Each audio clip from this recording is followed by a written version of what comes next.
Hello, everybody. I'm Robin, and these are my reflections. And today we're talking about the Allcento Tarot by Michael J.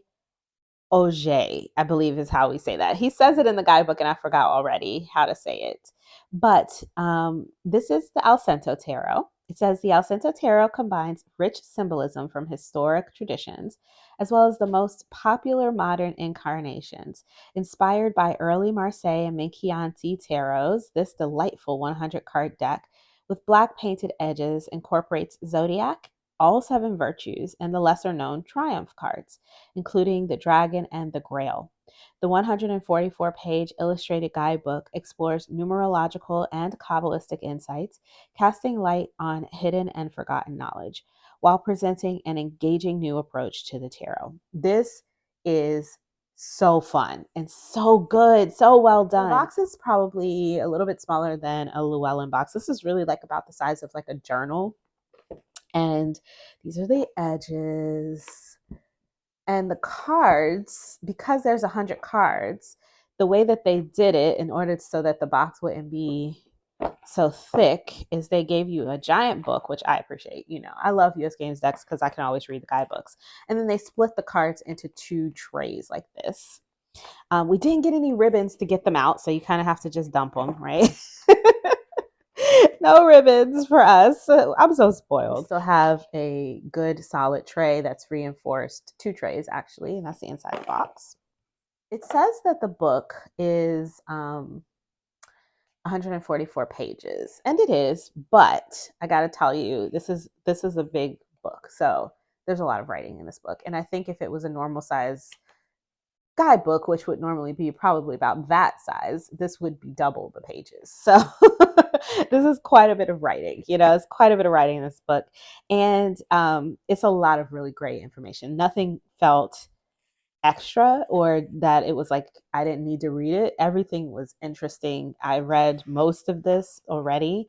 I haven't used the cards yet because I've been kind of just thumbing through it, looking through the guidebook. I didn't want to put 100 cards back in order to do this walkthrough, guys. So I thought we'll stop here, do the walkthrough before I shuffle. The introduction kind of gives an overview of where he took his inspiration from, which is mostly Italian style decks from the 15th century and around there. So we have like, I love an Italian deck. I don't know about you guys, but I love Italian style decks. Most of them are pip decks, Marseille style, you know, just the pips. He has illustrated them fully, which is amazing. So we have basically an illustrated deck, but the pips are illustrated RWS style, I would say. And then also he's added some playing card symbols in there. So we've got like a mix of things, which I think is so much fun. He talks a little bit about the history of tarot and where he pulled all of this stuff from. And then it says he talks about esoteric knowledge and his experience with studying Carl Jung's descriptions of the cards and his inspiration that comes from that. From the Greeks, all of that. And then he talks about also in here where the extra cards come from. This deck has 29 trump cards, and he talks in here about where he pulled that information from. Like, basically, long of the short of it is that the cards from back in the day weren't labeled, they weren't named, and a lot of the times we didn't find full packs of cards, right? So nobody is really 100% certain what all the trumps were, what order they went in, and all that kind of thing, right? So he said, you know what, I'm gonna put them all in here. Everything that I've seen in my research, everything that I've found, we're gonna put them all in a deck. We're gonna make 100-card tarot deck, and that's why it's called the Allcento Tarot, to the 100, you know, like off to the 100, you know, kind of situation. And I think that this is great. I'm here for it. I just hope I can shuffle it. We're going to see. I haven't tried to shuffle it yet. So here we have the keys to understanding the secrets. So here we have the minor arcana and all the ways you can view the different suits.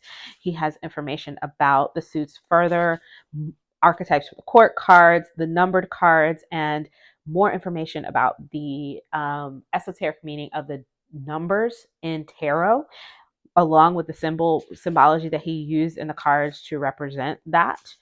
These are all alchemical symbols here. Then we've got the 5th element. Okay, so we have the earth, air, fire, water, and then the majors, of course, represent that fifth element or the ether or the unknown or the higher level consciousness, whatever you want to call it, right? And so you have that, the stuff about the majors here. And then we get into the cards. Now, the zodiacs. I forgot about the zodiacs. There are 14 zodiac cards. There's the 12 that we know of, and then there's a couple of extra. So we start with the Ace of Swords, and they're grouped by number. So we have all the aces, all the fours, all the pages, all the knights, all of the what do you call them, trump cards, and then you get into the we get into the zodiac cards in the back. So all of the cards have a write up, and then in the back we have about reading the cards and some spreads, um, information about Tree of Life and things like that. And then we have about the author here if you'd like to read about Michael Auger. And then this endnote section tickled me because I was like, okay, so he wrote all this stuff and he's still not done. He still have more to say. And then we have a bibliography in the back, which we love a bibliography. This is a great guidebook, in my opinion. If you're interested in the esoteric symbolism and the esoteric meanings of tarot and the history behind that, but you're not interested in a bunch of dense stuff, like a dense reading, this is nice and light and a great place to start with that. So definitely consider this guidebook, even if it's just for the guidebook. But the cards are cute too. So let's take a look at the cards. I love Italian decks, and I like the classical style of Italian decks. But say you're interested in learning about the esoteric meaning of an Italian style deck, and also mixed in here some RWS as well, but it's mostly, I would say, Marseille Macchianti. Um, but you don't like that classical art. You prefer this more modern style art. This is a perfect way to dip your toes in. I love this artwork. It's so cute. It's color coded. So all of the swords are yellow, all of the cups are blue, wands are red, and the pentacles are green. And like I said, they're in order by number here. But should I put them? Maybe I'll put them. Yeah, I'm gonna rearrange these. Give me a minute. Okay, now you can really see that color coding. I put them all in order by suit. So let's take a look at the cards. Okay, so here is the back of the cards. You can see it's very esoteric. We've got these concentric circles. You can see the alchemical symbols. You can see the Ouroboros. You can see this Masonic compass. There's a lot. There's a lot, even just in the back of the cards. It does have the US Games copyright here and there. If, I can, for me, my eyes, I can't see it, but just so you know. And then this is the, oh no, this is the Aquarius. Where's the Fool? Hang on, let me find the Fool. I found him. He was behind the Worlds card, which is typical for a Marseille deck or a Marseille style deck to arrive with the Fool last, and then the Magician will be first. And this Fool is unnumbered, so we don't have a 0 or anything. He's unnumbered. So there's our Fool. And here's our Magician. We have the table, the cart. He is with the cart in this one. Love. There's so many symbols. You've got the roses and lilies. You have the double-sided wand. You have this globe, the caduceus. Is that what it's called? You have the symbols of the zodiac down here, the alchemical symbols, all of the suit symbols. There's so much. There's so much to look at. He's even got the key and um, the snake belt there. The lemniscate is in his hat. And then he's wearing a magician's hat, which I love a magician to look like a sorcerer or to be doing some like actual magic. That's fun for me. So yeah, we love him. So here's the high priestess.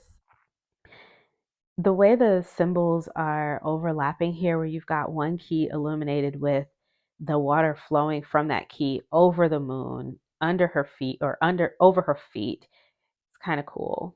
That one star, there's water on this one. This one has fire. So it's just packed with this esoteric symbolism. Here's our Empress and Emperor,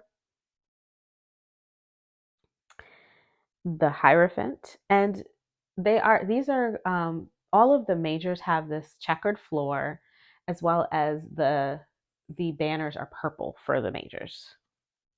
So the suits are all color coded, and the color for the majors is purple because it's the fifth element, the ethereal element. Chariot. We have winged horses. This one looks like he's talking to him like, look, what you trying to do? Tell me where we're going. Like Justice is at 8 in this deck, which is typical for an ancient Italian style deck. This is the 9, which would be the Hermit. They're calling him Time in this one, which is also something that we see Father Time, being one of the archetypes from the older decks. The Wheel. I love the wheel as this water wheel. This is probably my favorite depiction ever of the wheel. I love how we got all of the archetypes here. So here's our Fool, here's our Emperor, here's our Hierophant, and here's Death down here in her boat. Cute. So we have Fortitude, the Strength card. Love the blowing palm tree in the background there. Hanged Man. Colors, the colors on that one, so much fun. Even these mushrooms growing. Death, here's our Death chick. She's no boat here, but she still has her scythe. There's her boat back there. She has a boat and a Wheel of Fortune card. Here's Temperance looking like Snow White or something in this dress.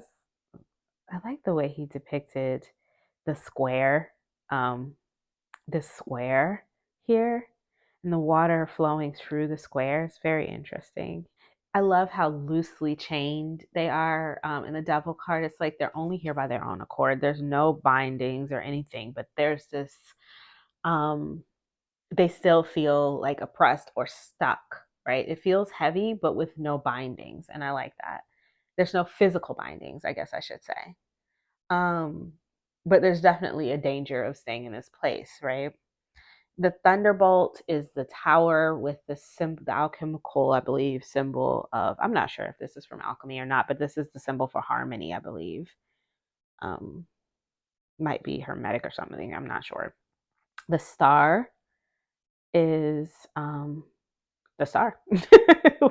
She's just a star. I like the fish in the mouth of the ibis here. We've got a butterfly, roses, so many different symbols. Okay, so just to note, because these symbols are reminding me, because when I was looking in the book and I noticed that these symbols are placed at the numbers that are here. So when he does these, he's not adding, the way he calculated the numerology in this deck is not adding the 1. So basically, he got to 10 and then started again at 1.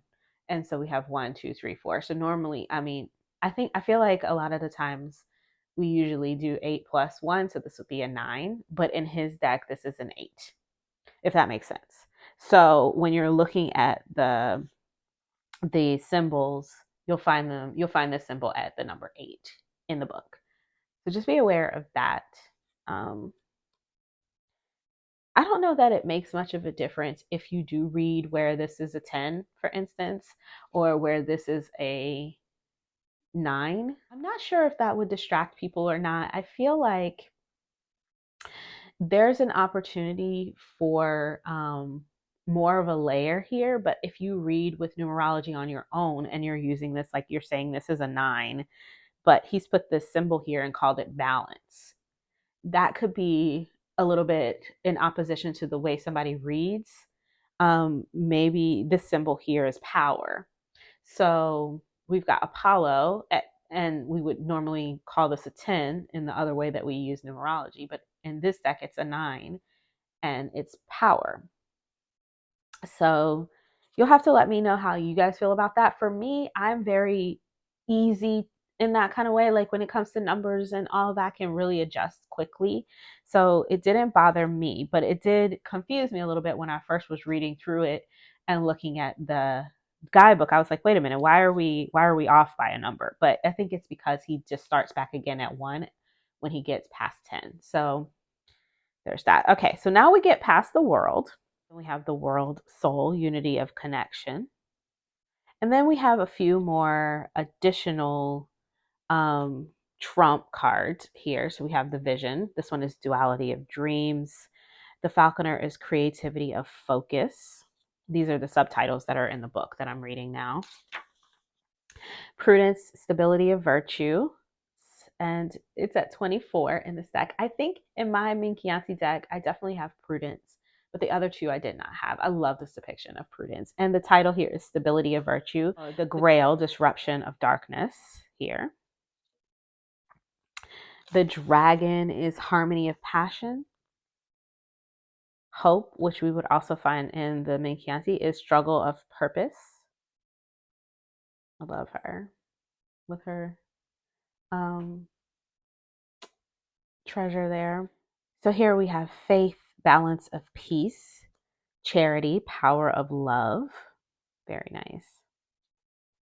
And that's it for the trump cards. Here we have our Zodiac cards. Instead of titles for the Zodiacs down here, he actually used this space to give us an archetype or a label for the image that we're seeing, which I thought was fun. I think it's going to be really great in reading.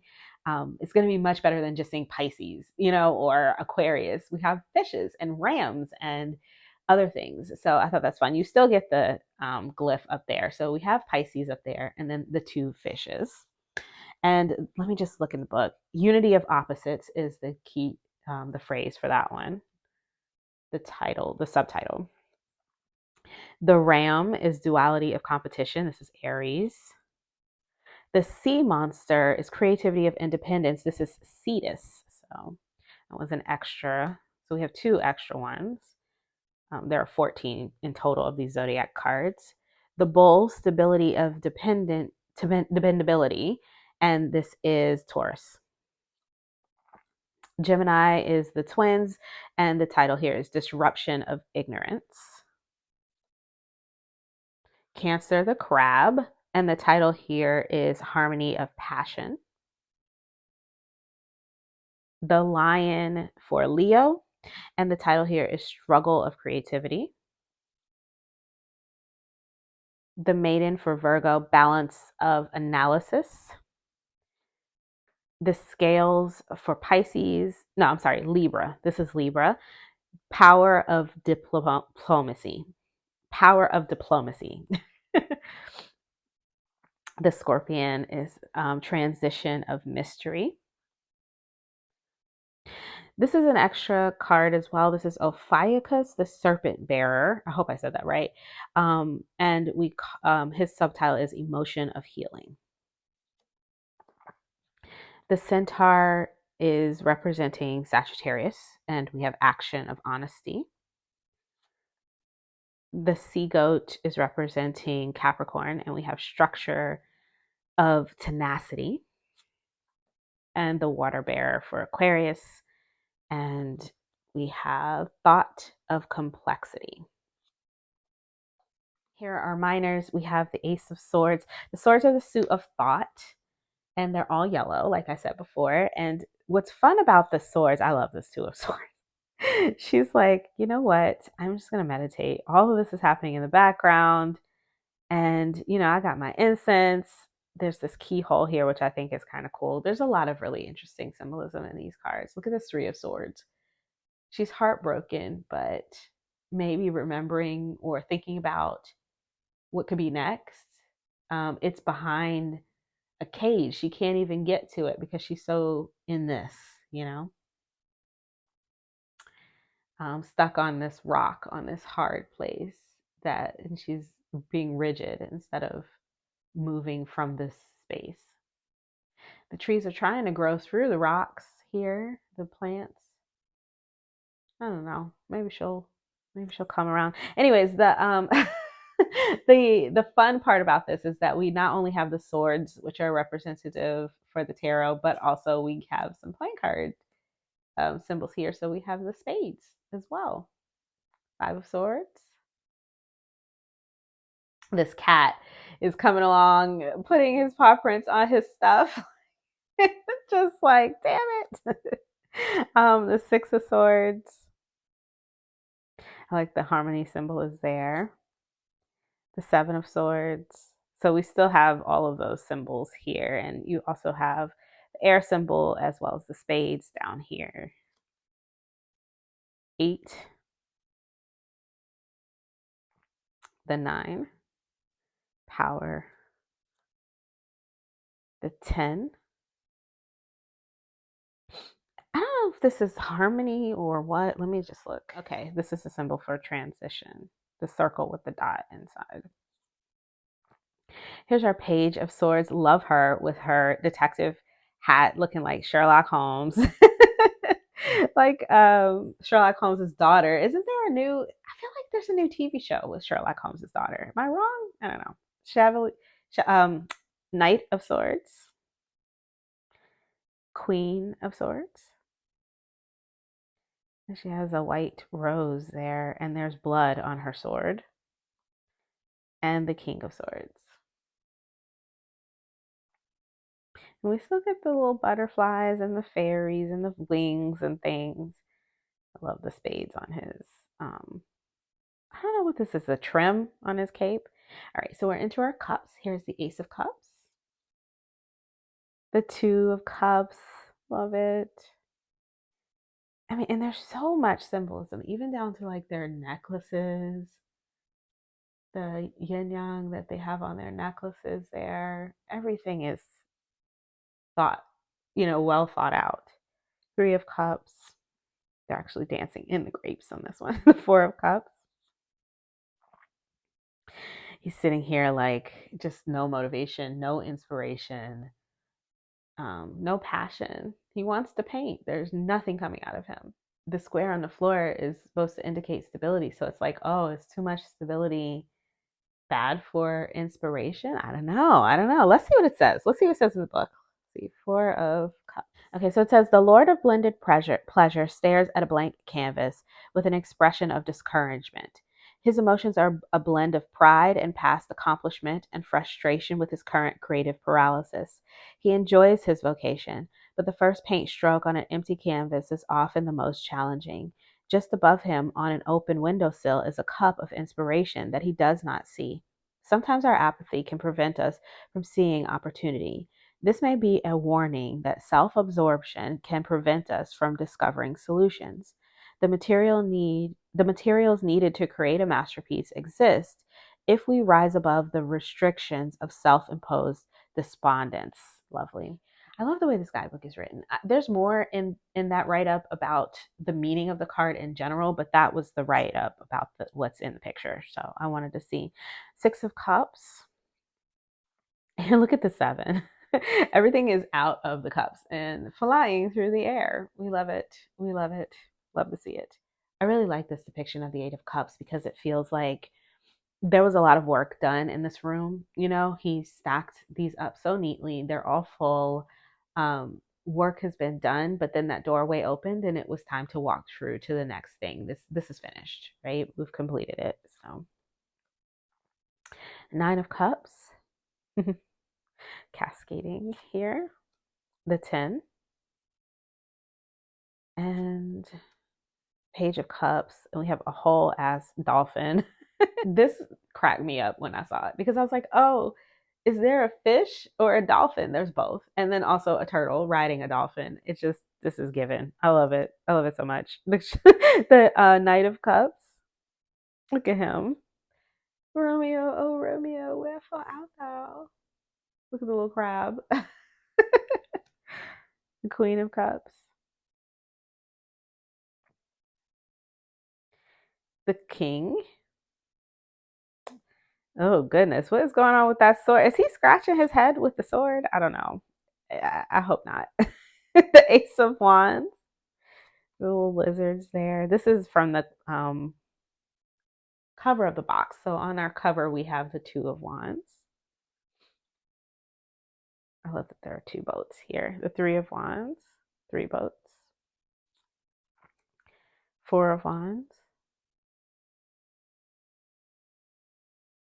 5. I love this chick here. She's so aggressive. She look like she is sick of him. Like she is ready to bust him upside the head with that spoon. The 7. This is fun. And her wand is lit. And the 8. 9. Whew. Been through some things. Some of the wands are broken. The fence is almost destroyed, but some of it's still standing. He's got arrows in his shield, but we're still going to carry on. And the 10, like the 10 of wands. I feel like it looks like there's even more. Normally it looks like they're carrying quite a load, but this looks like he's carrying such a load. It's bigger than he is. It looks like even more because you have the wood and then also the clubs. And then it looks like, is he picking up or putting this one here? Is he trying to, put one, plant one? Is he planting them here, or is he actually picking them up and adding them to his load here? And that is going to be something that's going to be useful in a reading. So I really enjoy that one. Page of Wands. She's flying.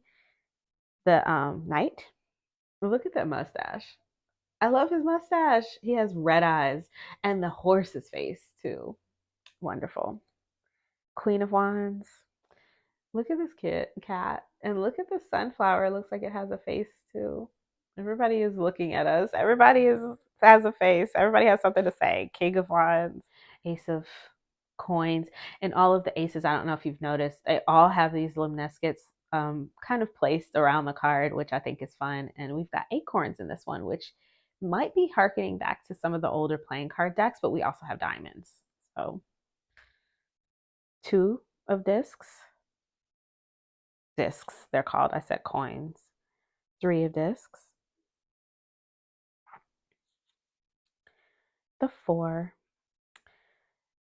What a wonderful 5 of coins, or 5 of discs. I like the inclusion of the water in this one. Let's see what it says in the guidebook. It says, the Lord and Lady of Material Trouble have been stranded on a remote island. The stability of their lives is being tested with major disruptions.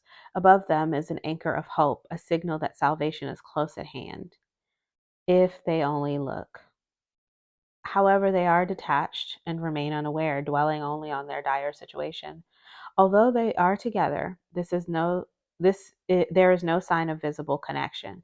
There is a bell on the neck of the man, suggesting that this issue cannot be run away from or ignored. Although the disruptive situation is sad, we have the power to adapt to problems when we accept help from others. We are stronger together. So maybe wave at the ship, and see if you can get help from each other or from the person, maybe the crew here.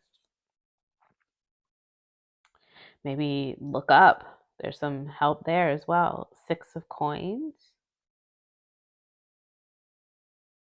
I like this gathering here. The 7. And the 8.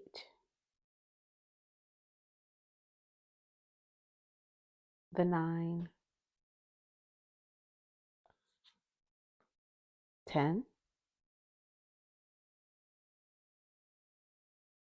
Page. The Knight. These horses are so cute. Queen. And the King. What is he looking for? And there are the backs again. Okay. Here are the edges. We have that matte black, and the backs match perfectly with that. When you spread them, you get that kind of look. That's nice. The cards are slightly smaller, I think, than a tarot card. Yeah, just a little bit shorter, as you can see. And up against a oracle card. Now that slight bit shorter is probably going to make these a little bit easier to shuffle. But here comes the moment of truth. Let's see if I can actually shuffle this deck. And I don't know. We'll see, but let's see.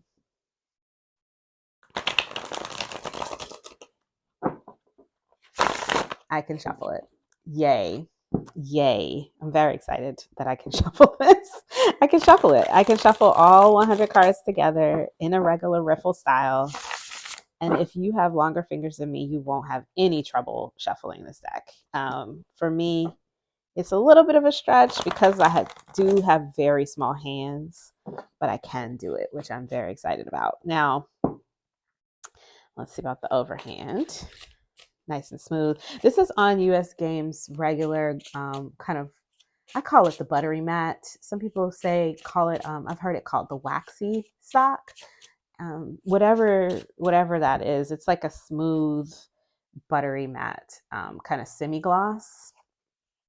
There's no linen texture or anything on these. And just a note for my cards, and I don't know if all of them will be like this, the matte edging bled over just a little bit on the edges. So on some of the cards, I do have a little bit of bleed over on that matte edging. So just to note that. That doesn't bother me at all. I'm not worried about that, but it is something to note. So there you go. Nice. Okay, so let's see what this looks like laid out. All right, 10 of Cups, 6 of Coins, 2 of Swords, Ace of Swords. Ooh. So we can see the colors really well. I can tell really quickly what I'm looking at. Got those two yellows together. It's because of the banners, make it really easy. Let's see it like this. I don't know if I can't get it zoomed out enough for you to see the titles and everything, but that's a good idea of what it will look like laid out. What do you guys think of this one? Let me know in the comments below. For me, I'm very excited. I love the art style. I think it's fun. I'm very excited to see that there's some diversity added in here. We've got different skin tones and things like that. So I always like to see that in a modern style deck. That's something you don't get in any of those, most of the classical decks. So there's that as well. Now, this is not a pip deck. So if you're looking for a Marseille with pips, this is not, there's no pips here. They're fully illustrated and illustrated in a lot of the RWS style.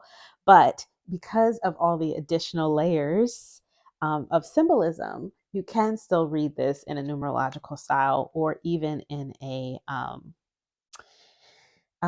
open reading if you want, because there's so many different ways that the people are facing and there's a lot happening in the cards. So I really enjoy this. I cannot wait. I literally cannot wait to start reading with this. I'm probably going to start reading with this tomorrow.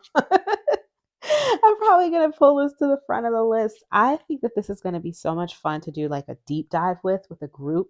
I'm going to suggest this to Carrie over at Carrie's Mystical Musings if she gets this deck. Carrie, if you see this, she has a Discord where she does deep dives of decks. I think it would be so much fun to do a deep dive of this one. Throw that out there, But if not, I'll just deep dive it on my own or, with a friend. I think this is going to be fun to really just dive into. The guidebook has been a joy to read. Like I said, there's just a lot of good information in there, but it's not breaking my brain to take it in. He synthesized it for me, which I really appreciate. It's like the Cliff Notes, So I enjoy that because I'm getting old now and I really am not interested in in like full on essays of tarot. It's just not my thing. So that's all I have to say. Let me know what you guys think in the comments below. I'd love to hear your thoughts on this one. If you like this video, please give it a thumbs up. If you want to see more from me, you can subscribe. I release videos every few days regarding tarot and oracle, and I would love to have you. Please share the video with anybody who you think might be interested in this new deck from US Game Systems. It is for sale now on their website, and I will put that link in the description box below. I'll also add the Amazon link if you're seeing this at a later date. It will be on sale on Amazon by the end of the month, I believe. And if you do decide to order from Amazon, I use Amazon affiliate links, and I do appreciate it when you guys use those links. It helps me out and it doesn't cost you anything. So I always appreciate it when you guys use those links. And until I see you guys next time, stay safe and be blessed. Bye-bye. So for anybody who's interested, I just wanted to say really quickly that, when these two-part boxes, sometimes you get the deck and it's like you can't, when you put it together, there's like a big difference in the cards. For my copy, this is pretty close. It's not the exact smooth, lovely that you would get from US Games, but as you can see, I don't know if you can tell, this is extremely, extremely close for a deck that's been split into two. So it didn't make my shuffling clump at all for my copy. So just be aware of that. Like if you're worried about the two-part box, because sometimes two-part boxes can cause a clump in the shuffle. It can cause problems. But as you can see, I can get a perfect shuffle on this without any issues. And there's no there's no noticeable ridge when I touch it. It still feels smooth. It doesn't feel sharp or choppy or anything like that. So just be aware of that for anybody who wanted to know that. Had to let you know, because I know I sometimes worry about that kind of stuff. And so I thought maybe you guys might want to know that. All right, that's it. Bye-bye.